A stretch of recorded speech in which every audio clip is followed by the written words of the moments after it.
Gavras.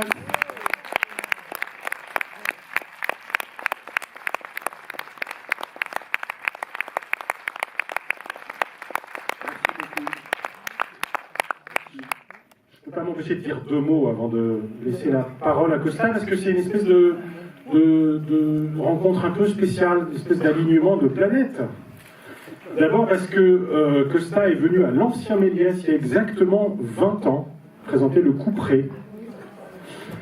Ensuite parce que Costa fête cette année, en 2025, le 60e anniversaire de sa carrière.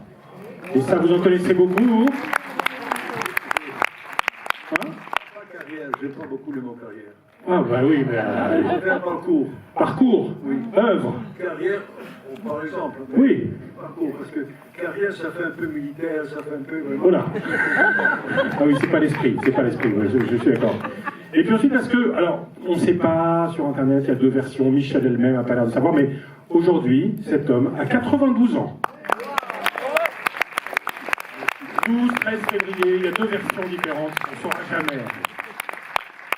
Voilà, par ailleurs, il est toujours président de la Cinémathèque française, ça vaut aussi des applaudissements quand même. Voilà, et vous allez le voir, c'est un film particulièrement courageux sur un sujet sensible. Et donc on a évidemment dit oui quand Philippe Lux de Backfilm nous a proposé cette rencontre pour ce qui est quand même la première française. Il y a eu des avant-premières, mais le film sort aujourd'hui. Absolument. Voilà. Et je suis très, très curieux de voir la réaction que vous allez avoir. Et on peut discuter après si vous voulez. Il y a intérêt. Ceux qui veulent partir, ils partent. Je précise qu'on sera rejoint, ça fait 10 minutes qu'on discute de ce qu'on vient avec lui ou pas, tout ça, par la productrice du film et compagne de Costa Gavras, Michel Gavras, et par Marilyn Canto, l'actrice principale du film. Je viens d'assister depuis près de 60 ans, 50 ans. Compagne en même temps que la carrière. Non, je déconne pas, j'ai pas dit carrière, non, j'ai pas dit carrière. Merci, à tout à l'heure. Merci, à tout à l'heure. Merci. On se retrouve pour en parler. Merci, Costa Gavras.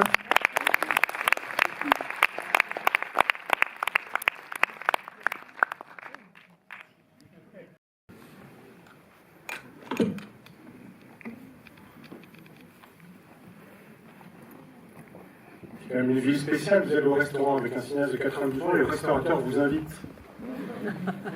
Là, c'est mon truc quand même. Ouais. Champagne inclus. Non, c'est beau. Si vous avez des amis cinéastes, n'hésitez pas à nous les envoyer au jour de leur anniversaire. Merci d'accueillir Michel Gavras, Costa Gavras et Marilyn Canto.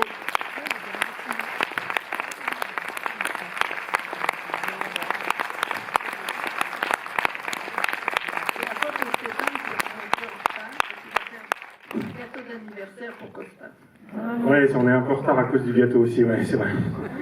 Pas mal, hein, la boulangerie de la Croix-Cherche, je sais pas pourquoi je fais de la pub, ils n'ont pas offert, c'est nul. Merci à tous les trois d'être là, ça nous fait vraiment plaisir de vous recevoir, ce dîner était charmant par ailleurs. Ça ne gâte rien. À nous aussi. Oui, j'ai trébuché. On va peut-être commencer juste par rappeler quel est le livre à l'origine du film, hein, pour que tu nous expliques, Costa. Le titre. Le titre, le livre. Du livre aussi. Oui. Le titre du film. Non mais, l'origine du film, c'est-à-dire le livre. Comment tu le découvres et qu'est-ce qui fait qu'à un moment tu te dis c'est un sujet possible hein, et ça vaut une adaptation. L'origine, c'est Régis Lebray qui m'envoie en général son livre, il m'a envoyé celui aussi. Je l'ai lu et j'étais assez fasciné de découvrir un univers que je ne connaissais pas du tout, qui n'était pas du tout un univers hospitalier, c'était tout à fait autre chose. Les infirmières se comportent d'une manière tout à fait différente, et les docteurs aussi. D'ailleurs, une parenthèse, j'ai choisi pour faire le film, j'ai choisi des vraies infirmières et des vrais docteurs. Parce que je pensais que les acteurs actrices, acteurs n'arrivaient jamais à s'en sortir. Pour faire les mêmes gestes, la même façon d'être, etc. etc. Enfin, sauf Miracle. Oui, oui, accessoirement. D'ailleurs, j'ai cru reconnaître une des infirmières qu'on voit, un médecin, je ne sais plus quelle est sa profession exacte, Sur l'Adamant de Nicolas Philibert. Oui, absolument. Elle est dans le film. Elle avait dit quand elle a vu le film, absolument. Ouais. Elle est très bien dans le film par ailleurs. Je m'appelle Alexandra. Il s'appelle Alexandre. Ça m'a passionné et j'ai pensé très vite d'essayer de voir s'il était possible de faire un film. Il y avait une autre raison.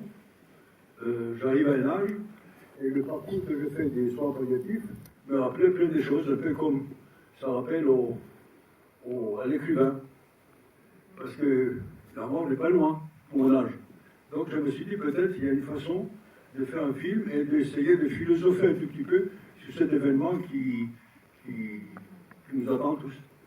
Et voilà, c'est comme ça que je vais commencer à essayer. J'ai demandé d'abord à ma femme de le lire, elle a lu. Je lui ai dit, je vais faire un film. Elle m'a dit, essaye. Voilà. C'était pas facile, c'était un livre d'entretien, donc Oui. on fait du cinéma quand même. Oui. Il faut un spectacle. Par contre, mes enfants et d'autres amis m'ont dit, mais où tu vas avec ça? Tu vas pouvoir la sortir, personne ne voudrait voir ton film. Voilà. J'ai commencé à travailler. Et il a fallu trouver d'abord, créer le couple pour suivre le film. On appelle ça un fil rouge quand on fait un scénario, et c'était le docteur et l'écrivain. Mais ça aurait été une sorte de parcours de touriste s'il n'y avait pas quelque chose de particulier chez l'un ou à l'autre. Alors c'est pour ça que j'ai inventé la petite tâche de l'écrivain, qui avait deux façons de voir, de faire ce parcours. D'abord, pour comprendre des choses et éventuellement écrire un livre, et aussi de voir comment ça peut être un jour chez lui, ce qui peut lui arriver. Donc il y avait ça qui était essentiel pour parcourir le film. Et après, il a fallu trouver la fin. Parce qu'il n'y avait pas de fin dans le livre.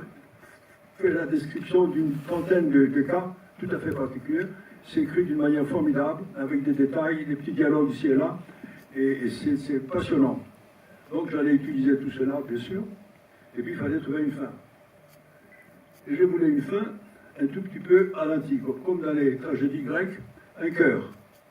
Et les seuls groupes qu'on a aujourd'hui qui vivent en chœur et ensemble, c'est les gitans. Voilà, donc, on a choisi une gitane, un groupe de gitans, et il fallait de la musique. Bon, la musique c'était facile, mais il fallait aussi trouver un chant. Et c'est vrai qu'il m'est venu à l'esprit tout de suite le poème de Prévert, qui est à mon avis un petit chef-d'œuvre, qui raconte tout sur la vie et sur la mort, je crois. Et voilà, je l'ai utilisé, et ça marchait. Puis il fallait trouver, comme dit toujours dans un film, la fin-fin.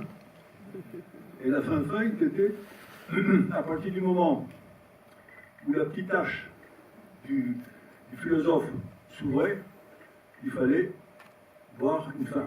Comment finir? Alors on pourrait lui faire une sorte de discours médical pour lui dire ce qu'il fallait faire, etc. Faire la chimiothérapie, être courageux. Mais ça ne suffisait pas. Il fallait un exemple. Il fallait que ce discours-là se fasse, mais en même temps avec quelqu'un qui lui donne un exemple.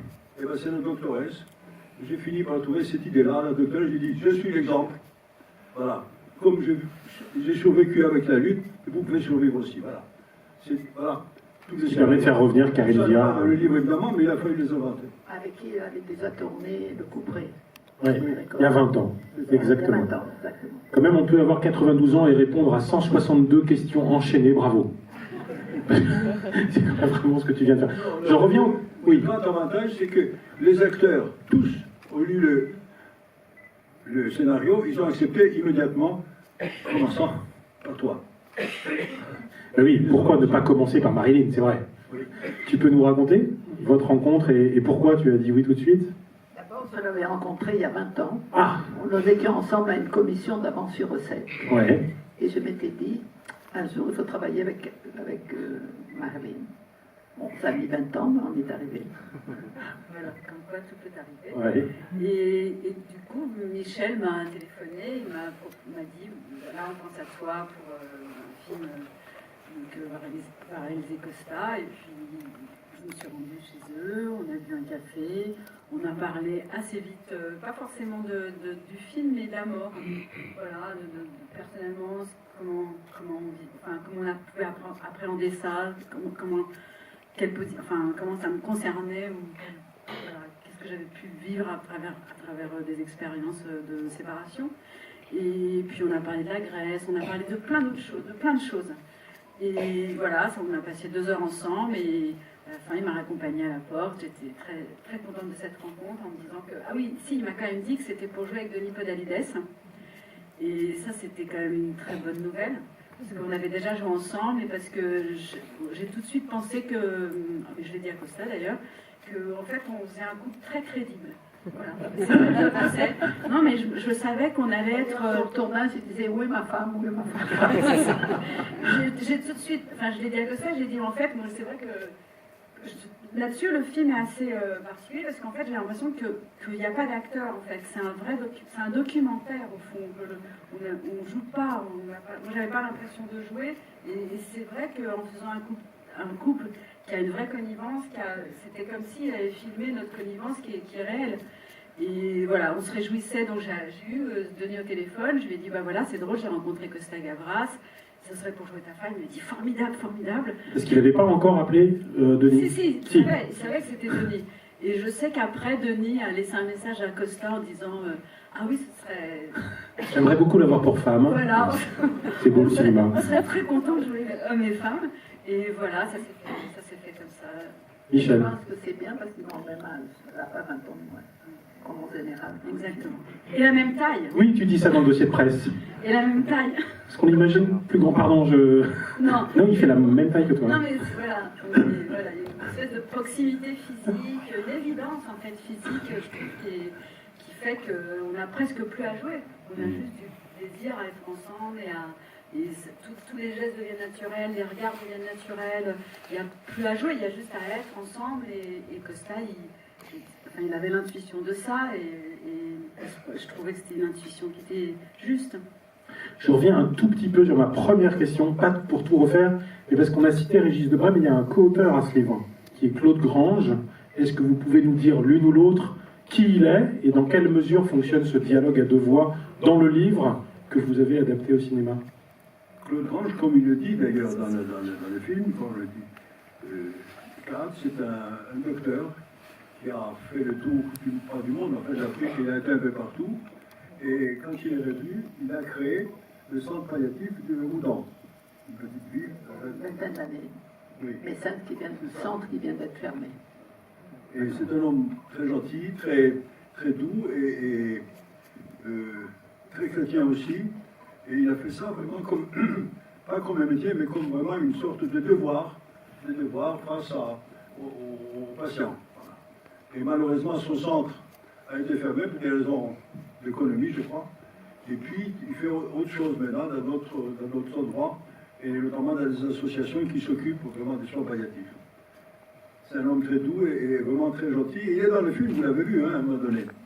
C'est celui qui aura promené le fils de la Bretonne.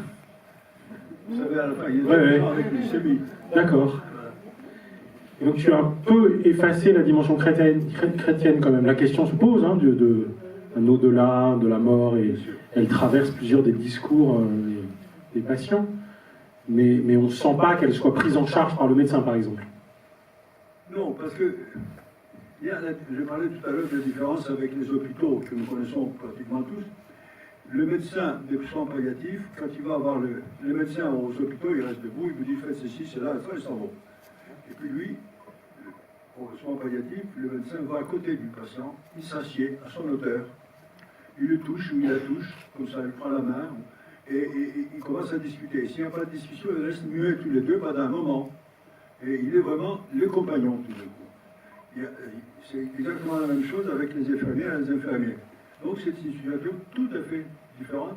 Et le malade n'est jamais seul. En tout cas, sauf s'il reste seul. Mais sinon, il y a quelqu'un à côté de lui, ou quelques-uns même, pour s'occuper de lui, pour s'occuper de tout ce dont il a besoin. Voilà. Et donc c'est un univers absolument extraordinaire, tout à fait différent que ce que nous connaissons. Si on écoute comme ça, on a envie d'y aller. Oui, presque. Pas tout de suite, mais presque. Oui, puis il parle aussi aux familles, vraiment. Ouais. C'est ça, c'est ça. Les familles peuvent venir à n'importe quelle heure. C'est ça, voilà. Les familles, les amis, n'importe qui. Enfin, c'est ceux qui ont quelque chose à faire avec le patient. Ça aussi, c'était très important. D'ailleurs, j'ai entrevu qu'un certain nombre des scènes s'inspiraient très directement de choses qui avaient laissé des traces, y compris vidéo. Je pense au moment où les motos, par exemple, les copains motards se rassemblent. C'est une vraie scène. C'est une vraie J'ai scène. copié. Ouais.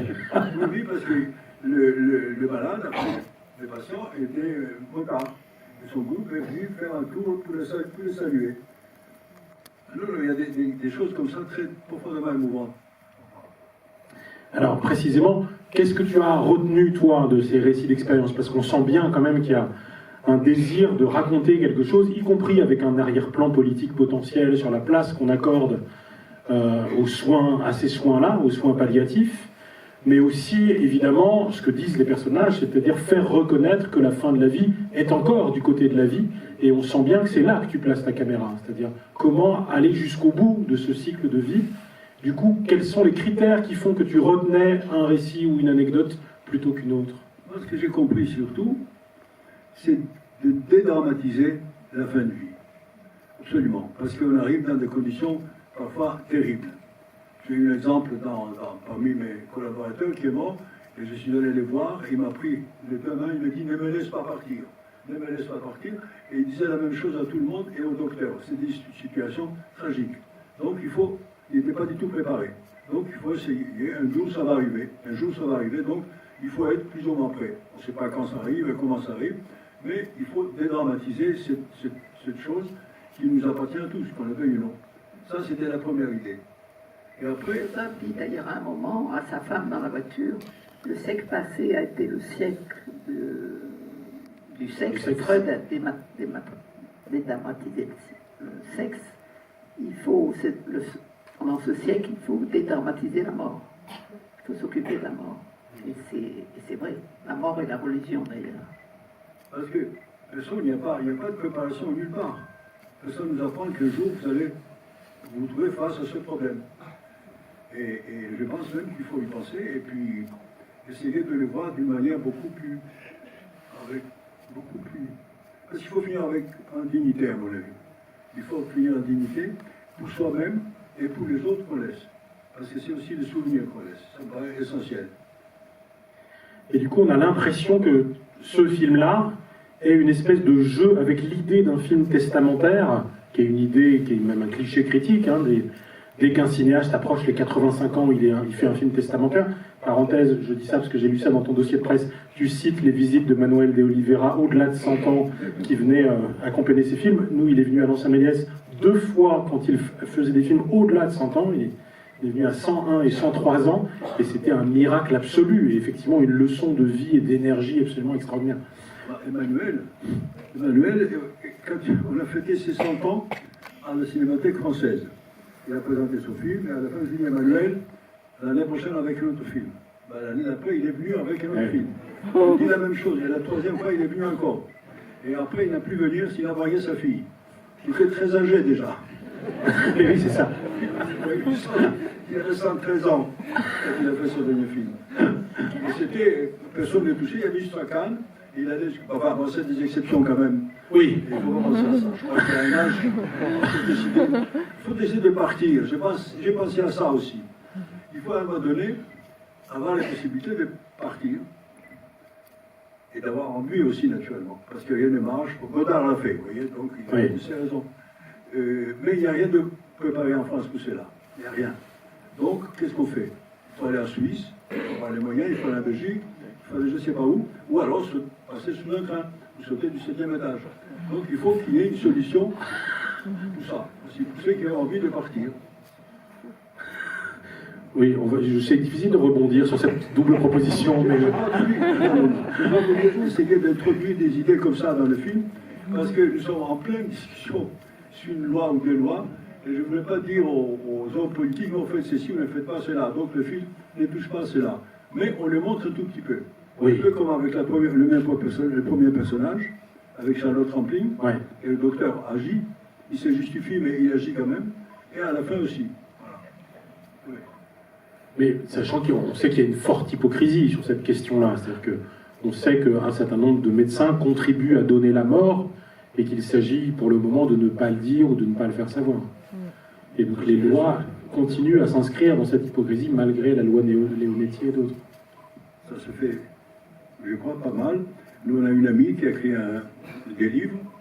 Je ne vais pas dire son nom parce que je ne sais pas si sa famille souhaite que son nom soit divulgué, mais elle a été à l'hôpital, à Paris, un hôpital normal, et les docteurs ont accepté de lui faire le cadeau qu'il souhaitait d'avoir.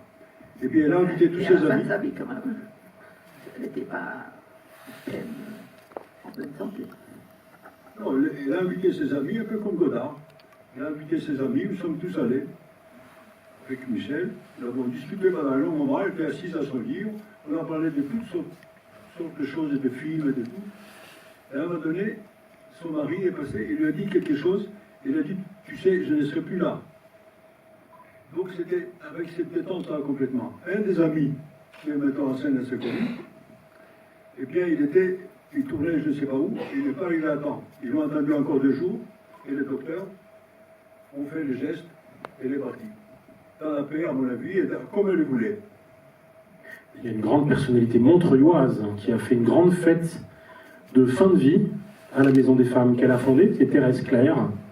Et Sébastien Lifshitz, qui lui a consacré 2 films, a aussi consacré un film à ses vieux jours et à cette question-là de la possibilité de choisir sa mort dès lors qu'on se sait condamné. Et elle a été extraordinairement émouvante dans cette réunion-là de ses amis, de sa famille, pour dire une espèce de dernier adieu et merci un par un aux gens. C'était hyper émouvant, évidemment. J'ai envie de vivre ma mort, j'aimerais pas. Parce qu'à un moment, la gitane demande au philosophe, pour vous, c'est quoi une belle mort? Il dit, dans mon sommeil, comme ma mère. Moi, j'aimerais pas mourir dans mon sommeil. Évidemment, je ne le saurais pas. Hein. Mais j'ai envie de vivre ma mort parce que ça fait partie de la vie. Mais évidemment, pas souffrir. Le problème, c'est de ne pas souffrir, mais d'être entouré par ses enfants, petits-enfants et arrière-petits-enfants, comme je les ai. Donc, oui, j'ai envie de vivre ma mort. Ça fait partie du côté, d'ailleurs, jeu avec le film testamentaire, parce que tous tes enfants, ou presque, sont dans le film, par ailleurs. Et donc, il y a quand même cette idée aussi de réunion de famille, non seulement devant la caméra, mais sur le plateau, pour faire ce film-là, avec une sorte d'entrain sur une question a priori tragique. Et absolument, il faut s'habituer aussi. Oui. Quand ils arrivent, la famille arrive, elle embrasse tous, et puis l'accueil, etc. Et puis ils partent, ils savent que ce sera la fin. Mais je pense qu'il parlait de notre famille. Oui. Ah, il parlait d'Alexandre. Je parle des scènes de film. Tout ça qui passe dans le film. Ils sont tous dans le film, sauf moi. Non, Mais finalement, on aime bien parce que, par exemple, il y a des films que Costa a tourné il y a 20 ans, on voit les enfants petits. Donc là, on a vu tout le monde, même Romain et Julie. Romy. Non, les Romy sont venus de Londres pour passer dans le film. Et ça, c'est la petite histoire. non, écoutez, on parle ici comme, parce que c'est très facile, nous sommes tous vivants, en bonne santé, et tout ça, mais c'est vrai que c'est difficile. C'est un coup terrible dans la vie de chacun d'entre nous de se trouver face à cette obligation que la nature ou Dieu, je ne sais pas qui, nous impose. Mais il faut, à mon avis, essayer de se préparer. Il faut finir avec dignité et aussi dans autant que possible dans une certaine paix. Mais il me semble que c'est nécessaire. C'est le problème, et j'insiste un peu, la société, notre société, ne nous prépare pas du tout à cela. Au contraire, on commence très jeune avec la peur, la terreur, et on va jusqu'au bout avec la terrible peur. Et c'est pour ça que le film, j'ai pris des cas qui sont finis comme ça, je n'ai pas inventé, hein. Comment on dit, arranger les choses. Non, j'ai cinématographisé, j'ai scénarisé surtout, mais c'est les cas comme ça. Ils ont fini comme cela. Sauf la gitane, que, comme je vous l'ai dit, je l'ai inventé complètement dans cette forme-là de fin. Avec la musique d'Armand Amar, montreuillois par ailleurs. Absolument. Oui. Avant de passer la parole à ça, je veux bien que tu nous dises, Michel, dans quelle mesure c'est facile de produire un film qui traite de questions aussi graves, C'est pas facile. Oui. Alors, c'est pas facile depuis le début, d'abord pour Costa d'écrire le scénario. Une fois que le scénario était fini, qu'on avait nos 2 acteurs principaux, c'est-à-dire Cadmerade et Denis Podalides. Denis Podalides, je pensais que j'avais une avenue devant moi et que j'avais pas de problème. Donc, on a commencé à chercher les hôpitaux, à engager une équipe, tout ça. Puis petit à petit, au fur et à mesure qu'on avançait, ah oui, on avait aussi une imposition de date, c'est-à-dire que Costa a fini son scénario fin octobre et on devait absolument tourner le 4 mars parce que c'était la date imposée par Denis et Costa ne voulait pas faire le film avec quelqu'un d'autre. Et après, il n'était pas libre, il y avait une tournée pour la Comédie Française, sinon c'était tourné un an après, Costa ne voulait pas. Et petit à petit, tous les noms sont venus. Des chaînes de télévision, des distributeurs qui ont dit non ou ne répondaient pas, ce qui est un peu plus grave, à mon avis, pour la profession. Jusqu'au moment où, 2 mois avant le tournage, alors Canal+ était d'accord, mais il fallait un distributeur. Et 2 mois avant le tournage, un peu moins de 2 mois avant le tournage, 7 semaines exactement, David Grimbach, oui, de Bacfilm, a décidé de prendre le film parce qu'il aimait beaucoup le scénario. Donc ça a déclenché Canal, ça a déclenché aussi France Télévisions qui n'ont pas coproduit mais ont préacheté le film.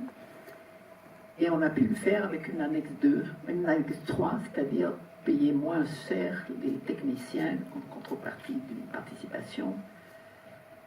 Mais ça a été très difficile et aujourd'hui... Pas que les techniciens, les acteurs, oui, le metteur en scène... aussi, tout le monde.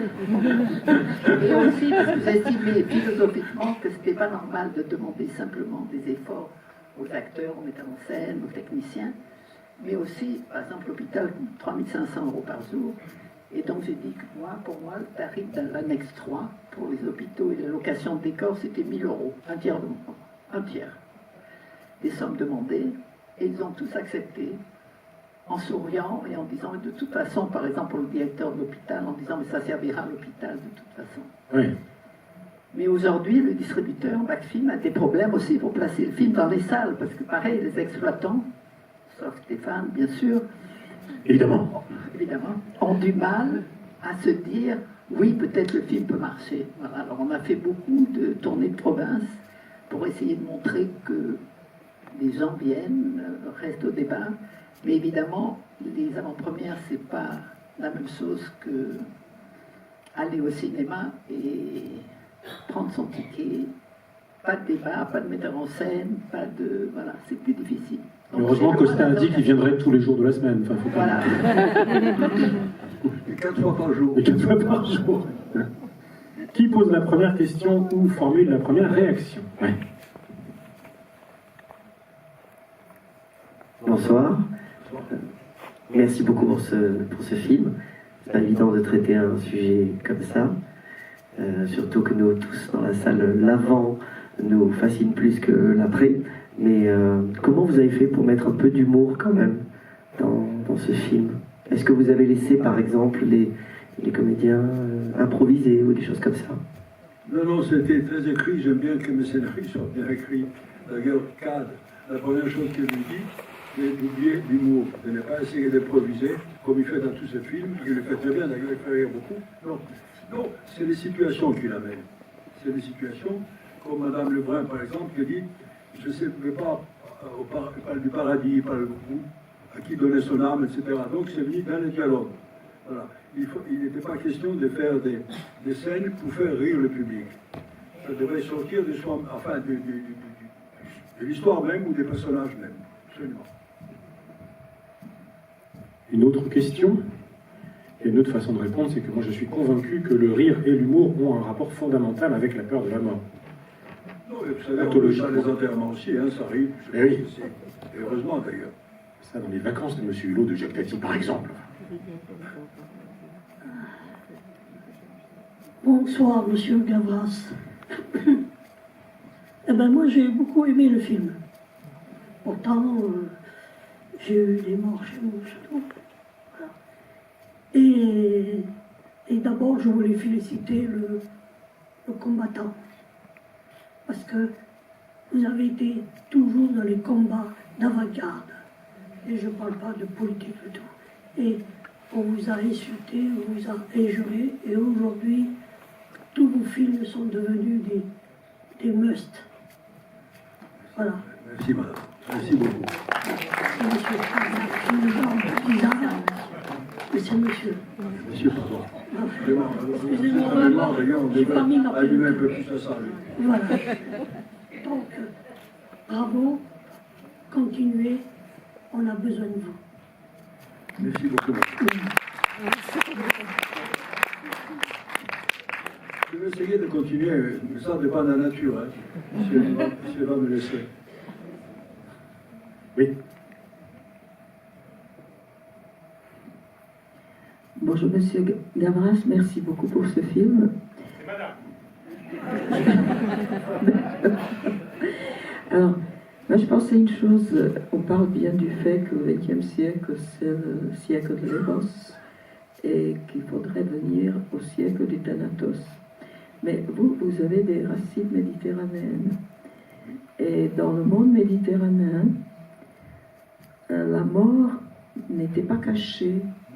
Dans notre société, on a quelque part presque la honte de la mort. C'est le vieillissement de la population, le problème de fin de vie, etc., qui commence ces derniers temps à faire émerger cette question en public.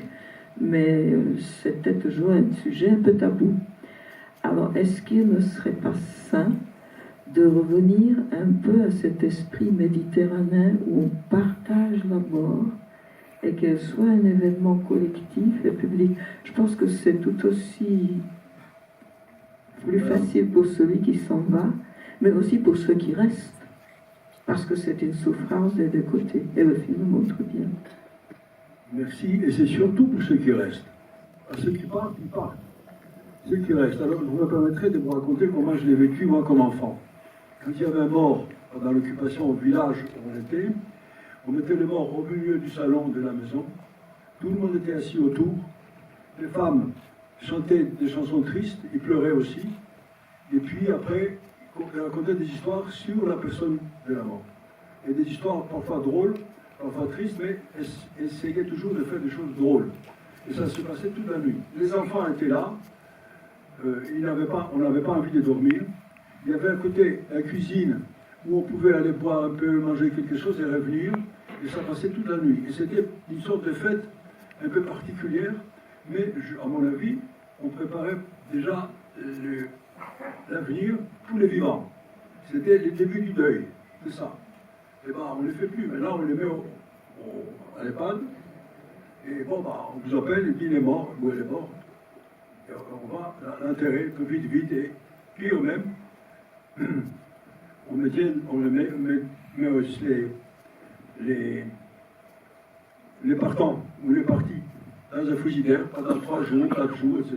Et après, on va les enterrer. C'est-à-dire que la société a changé radicalement et c'est très regrettable, à mon avis.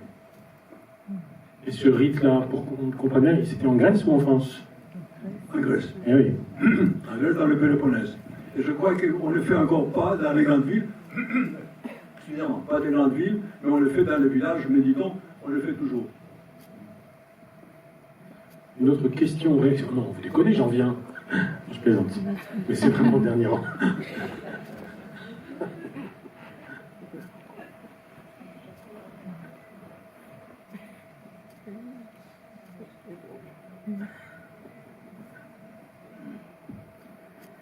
Merci, bonsoir. Je suis marocain, africain, et j'ai été très sensible justement à cette touche africaine que vous avez introduite justement dans ce fabuleux et ce magnifique film. Justement, je voulais avoir votre avis, votre analyse. Vous avez navigué justement entre la civilisation occidentale, je dirais la civilisation africaine, orientale. Cette question justement de préparation à la mort est différente. En Occident, moi je suis marocain, ma femme est française, et j'ai navigué entre les deux cultures. Je crois qu'en Occident, on a évacué la mort. On se croit éternel. Dans notre culture, dans notre philosophie, on est toujours confronté, on intègre la mort au quotidien.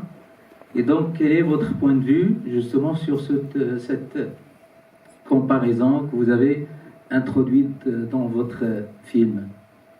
Merci. Merci à vous. Il est vrai qu'à l'Occident, même à Paris, moi, quand je suis arrivé à Paris dans les années 50, quand il y avait un mort dans une maison, il y avait à la porte une sorte de drap noir. On savait. Il y avait aussi des voitures spéciales pour amener la mort, on les voyait traverser Paris. Donc là aussi, ça a changé peu à peu. Ça, c'était aux années 50. Peu à peu, ça a changé.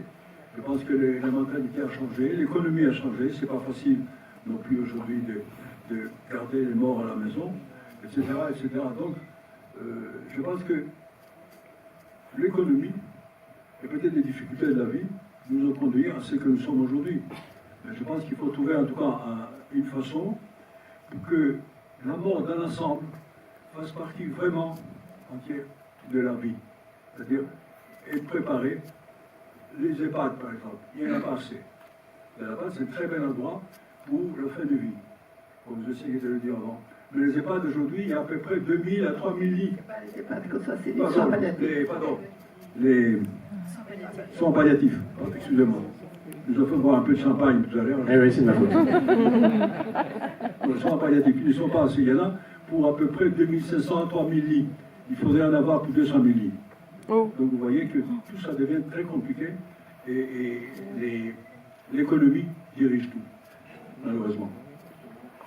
Oui, l'hôpital va mal, de toute façon, c'est un problème politique et évidemment, les soins palliatifs en font les frais aussi.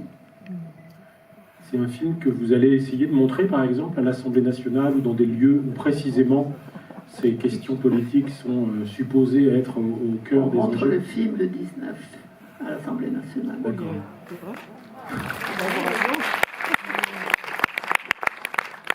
À la demande de députés. La demande de Mme Yael Braun. La présidente de l'Assemblée nationale. La présidente de l'Assemblée Très bien. nationale. Très bien. Une autre question? Ah, je l'ai un peu provoqué quand même. Oui, j'imagine. Une autre? Une autre. Et puis après, je viens vous voir tout là-bas.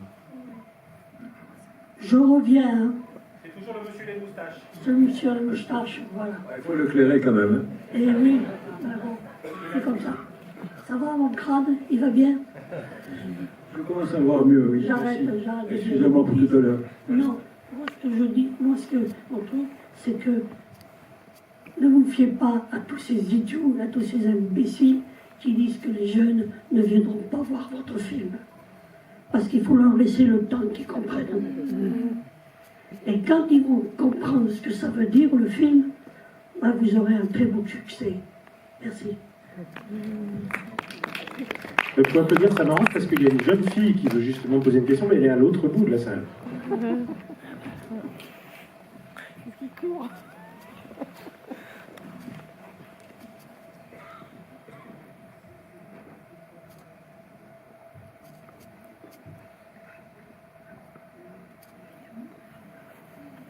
Déjà, bon anniversaire. Ah, merci beaucoup. Et j'ai une autre question. Comment vous avez fait pour, quand les personnes étaient en difficulté, et comment vous avez fait pour que ce soit pile au moment où, puisque c'était dans des hôpitaux,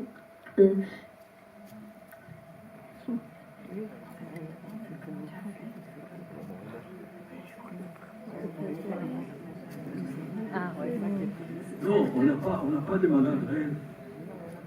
Ce sont tous des acteurs. J'aurais jamais essayé d'avoir faire un film avec des vrais malades, celui-là surtout, parce que ça serait du voyeurisme pour vous et pour moi. Donc c'est des acteurs, ils jouent, on parle beaucoup.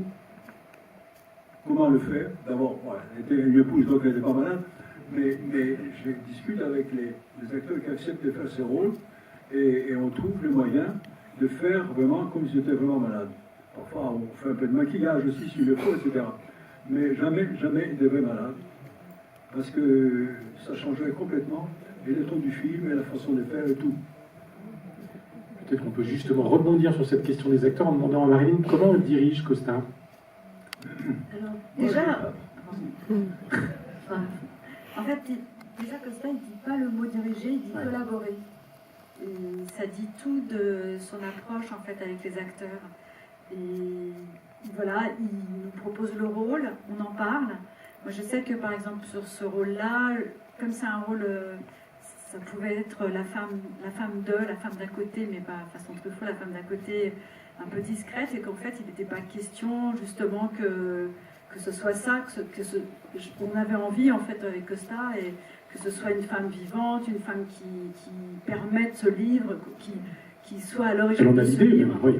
Elle en a l'idée, oui. Oui, voilà, elle en a l'idée, et que dans ce rapport fusionnel qu'ils ont, elle soit vraiment pleinement active et voilà, donc je me suis beaucoup inspirée de Michel et Costa d'ailleurs pour jouer ce couple.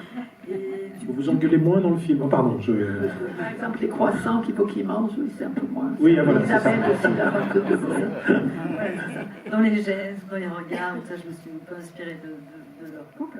Mais au fond, Costa, il est très précis sur ce qu'il veut. Et tout est simple en fait. Il n'y a pas de. Le plateau se passe. La collaboration, elle se passe très simplement, de façon évidente. Voilà, s'il n'aime pas quelque chose, il le dit, et s'il aime, il le dit. Et tout est fait dans une espèce de douceur et de détermination de sa part. Et aussi, nous, on avait quand même... Moi, j'ai senti sur ce tournage qu'on avait tous très à cœur de bien faire ce film. On était tous pris à la fois par l'histoire, par le scénario, par les conditions du... On savait que le film n'avait pas été soutenu, et nous, les acteurs, on était là pour dire aussi à Costa et à Michel, nous, on le soutient ce film, et nous, on le fait. Donc cette façon de s'engager sur ce sujet, parce que le sujet, il nous touchait tous, on a tous dit oui. Il n'y a aucun acteur tous les acteurs ont dit tout de suite oui à Costa, parce qu'au fond, on était tous...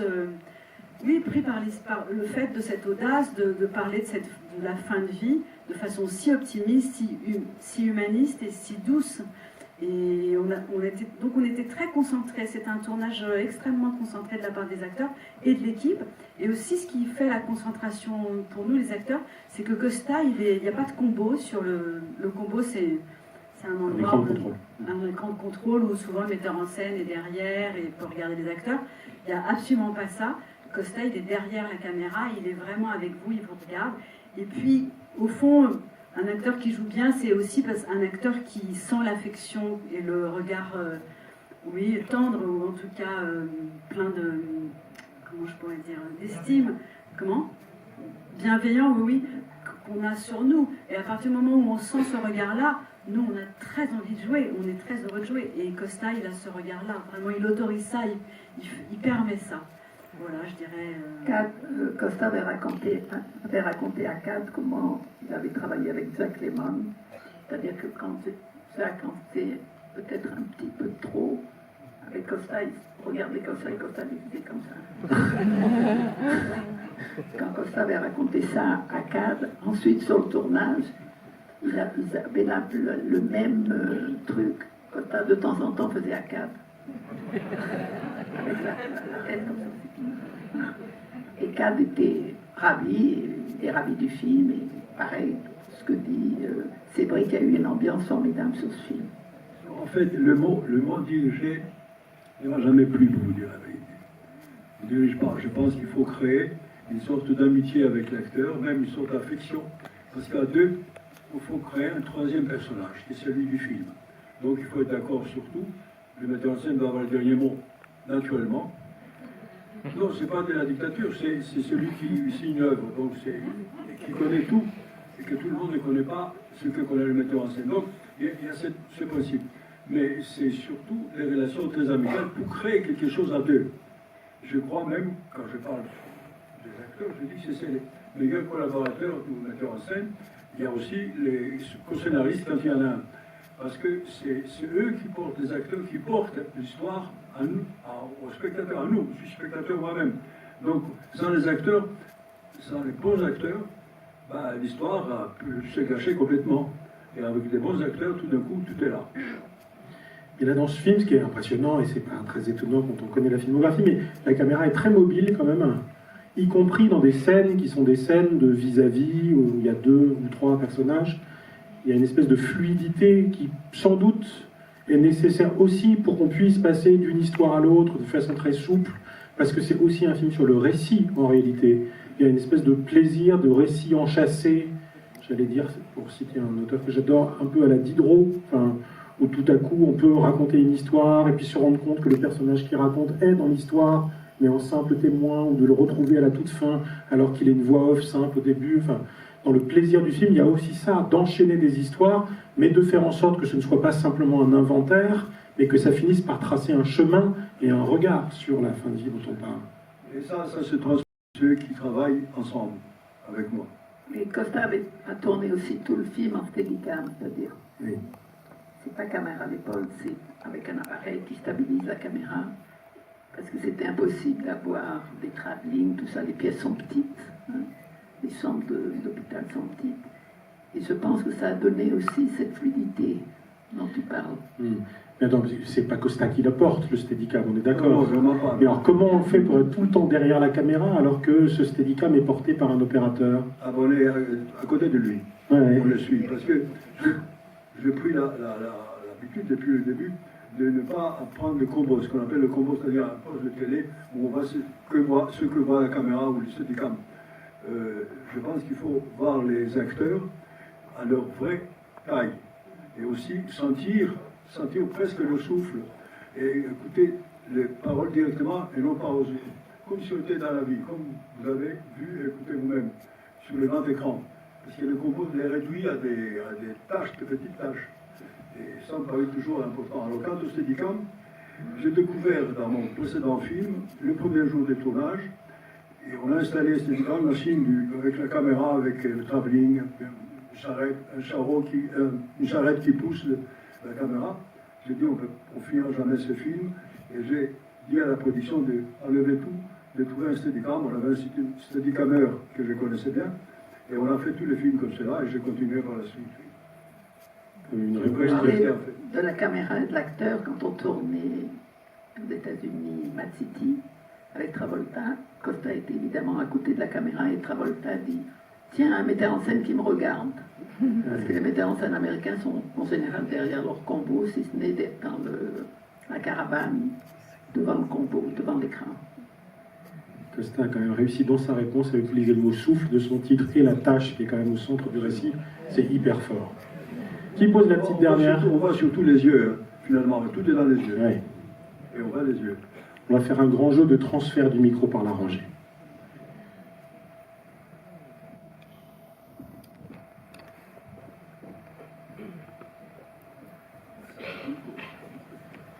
Bonsoir Monsieur Costa-Gavras, c'est un immense honneur de vous avoir ce soir parmi nous. Je suis particulièrement émue et je remercie le cinéma Le Méliès. Le film est terriblement bouleversant. Je ne pense qu'à une chose depuis qu'il s'est terminé, c'est d'aller courir le revoir et le revoir encore et encore. Et parler autour de vous. Et d'en parler autour de moi. Je trouve cela absolument sidérant que vous ayez eu autant de mal pour pouvoir le monter, pour pouvoir trouver des distributeurs, parce que c'est un film qui parle du passage de la vie à la mort. Je crois que ça nous concerne tous, a priori. Donc tout le monde, normalement, devrait être intéressé par ce sujet. Ça fait partie de notre existence, ça fait partie de la vie. Et ce qui m'a particulièrement impressionnée dans votre film, les acteurs sont extrêmement justes, criants de vérité. Et comme vous disiez tout à l'heure, vous n'aviez pas l'impression de jouer parce qu'il y avait une espèce de naturel qui transperce l'écran. C'est assez bouleversant. Et ce qui m'a vraiment touchée, c'est la précision du scénario. Je trouve que l'écriture est vraiment admirable. Alors c'est peut-être des réminiscences de mes cours de philosophie, mais j'ai trouvé que c'était terriblement platonicien.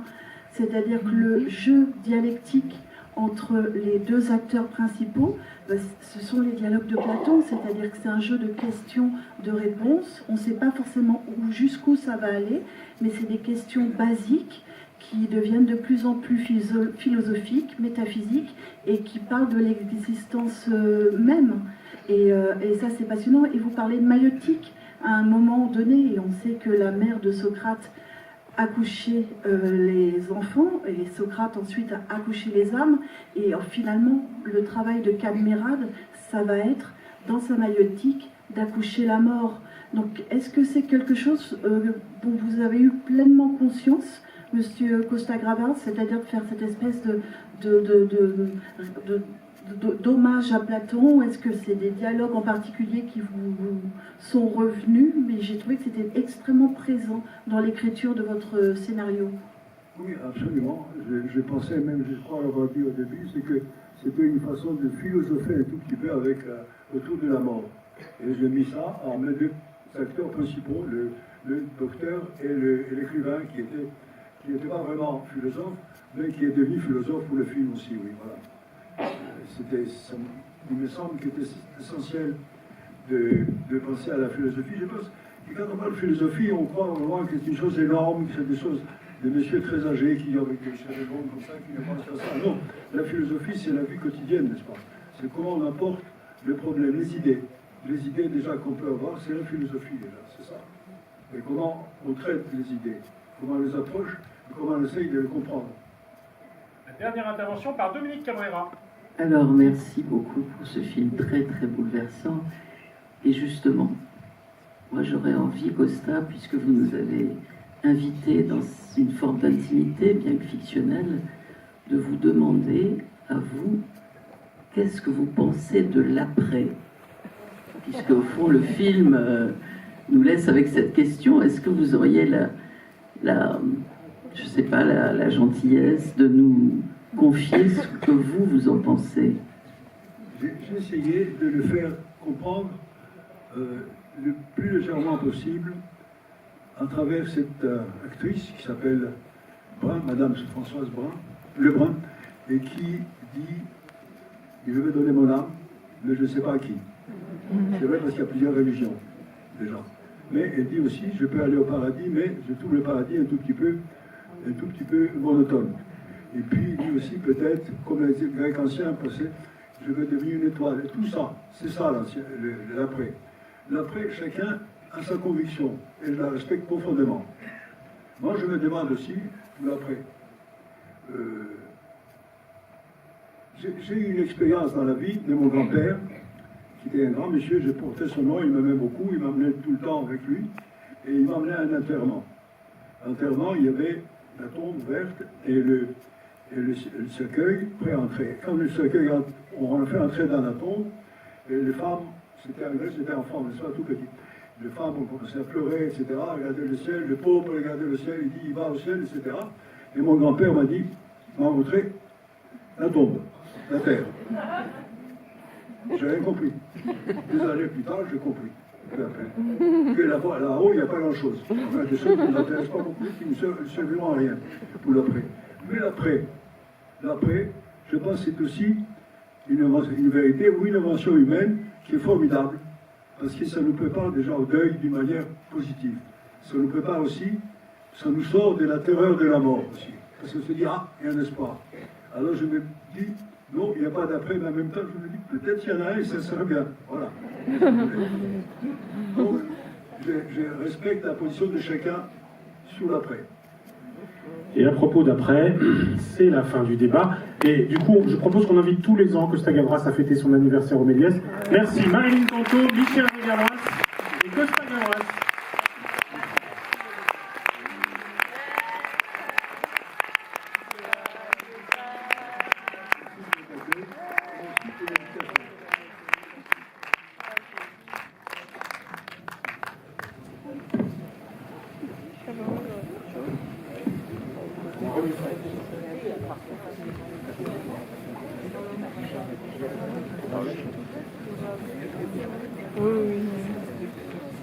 Ouais, il faut animer un peu.